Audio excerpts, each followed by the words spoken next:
July 4 എന്ന ദിവസം ദിലീപിന്റെ ഭാഗ്യ ദിവസമാണെന്നാണ് വിശ്വാസം. ദിലീപിന്റെ എക്കാലത്തെയും വിജയ ചിത്രങ്ങളായ CID മൂസ, ഈ പറക്കും തളിക, മീശ മാധവൻ എന്നീ 3 ചിത്രങ്ങളും റിലീസായത് ജൂലൈ 4-നാണ്. എന്നാൽ ആ ഭാഗ്യ ദിവസം ഒരിക്കൽ ദിലീപിനെ ചതിച്ചു. ജൂലൈ 4 എന്ന പേരിൽ ജൂലൈ 4-ന് റിലീസ് ചെയ്ത ചിത്രം ദിലീപിന്റെ കരിയറിലെ ഏറ്റവും വലിയ തിരിച്ചടിയായി. റൺവേ, ലയൺ എന്നീ സൂപ്പർ ഹിറ്റ് ചിത്രങ്ങൾക്ക് ശേഷം ഉദയകൃഷ്ണ, CBK തോമസ് രചനയിൽ ജോഷി സംവിധാനം ചെയ്ത ചിത്രത്തിന് അവസാന നിമിഷം വരെ പേര് കിട്ടിയിരുന്നില്ല. ചലച്ചിത്ര ലോകം ഏറെ പ്രതീക്ഷയോടെ കാത്തിരുന്ന ചിത്രത്തിന് 4-ലേറെ പേരുകൾ പരിഗണിച്ചിരുന്നു. ഒടുവിലാണ് ദിലീപിന്റെ രാശി ദിനത്തിൽ എത്തിയത്. വൻ ബജറ്റിലും വലിയ താരനിരയിലും വിജയം ഉറപ്പിച്ച് റിലീസ് ചെയ്ത ചിത്രമായിരുന്നു ജൂലൈ 4. എന്നാൽ പ്രതീക്ഷയ്ക്ക് വിപരീതമായി ചിത്രം ബോക്സ് ഓഫീസിൽ മുഖം കുത്തി വീണു. പിന്നീട് ഇതുവരെ ഒരു ദിലീപ് ചിത്രവും ജൂലൈ 4-ന് റിലീസ് ചെയ്തിട്ടില്ല. പിന്നീട് ജോഷി ദിലീപ് കൂട്ടുകെട്ടിൽ പിറന്ന അവതാരം എന്ന ചിത്രം ജൂലൈ 4-ന് റിലീസ് ചെയ്യാൻ ചില പദ്ധതികൾ ഉണ്ടായിരുന്നു. എന്നാൽ സാങ്കേതിക കാരണങ്ങൾ പറഞ്ഞ് ആ ഡേറ്റ് മാറ്റി. ഒടുവിൽ 2014 ഓഗസ്റ്റ് 1-നാണ് അവതാരം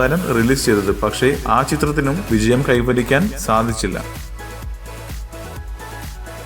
കൂടുതൽ സിനിമാ വാർത്തകൾക്കും വിശേഷങ്ങൾക്കും ഇപ്പോൾ തന്നെ സബ്സ്ക്രൈബ് ചെയ്യൂ മലയാളം ക്രിയേഷൻസ്.